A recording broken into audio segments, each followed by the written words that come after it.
as a Gold Star family when my son was killed on the 2nd of August in 2005. Memorial Day is so much more different for Gold Star families, as Memorial Day is a day to honor. Usually, people want to say something to us and they don't know what to say. Most times, we end up comforting you. It's okay, as it's not a normal situation. When someone loses a spouse, they are a widow or widower. There is no designation for a parent that loses a child. So my hope is that I can help you understand us with these next 5 short paragraphs, and I believe that it says it perfectly. What I wish more people understood about losing a child. Number 1 is to remember our children.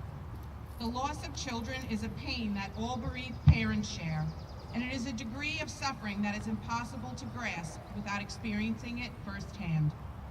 Often, when we know someone else is experiencing grief, our discomfort keeps us from approaching it head on.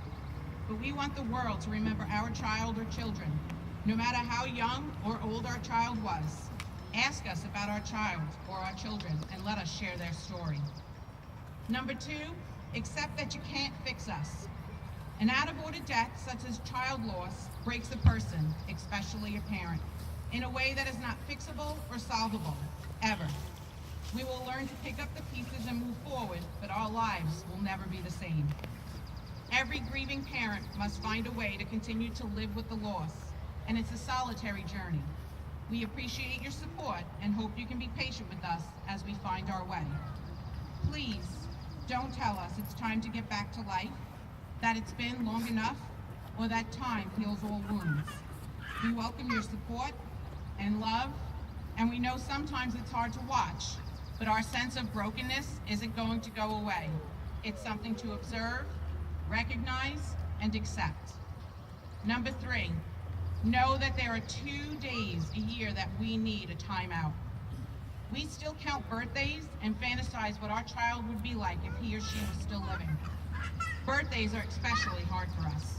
Our hearts ache to celebrate our child's arrival into this world, but we are left becoming intensely aware of the hole in our hearts instead. Some parents create rituals or have parties, while others prefer solitude. Either way, we are likely going to need time to process the marking of another year without our child. Then there's the anniversary of the date our child became an angel. This is a remarkable process similar to a parent of a newborn. First counting the days, then the months, then the 1-year anniversary, marking the time on the other side of the crevice in our lives. No matter how many years go by, the anniversary date of when our child died brings back deeply emotional memories and painful feelings, particularly if there is trauma associated with the child's death.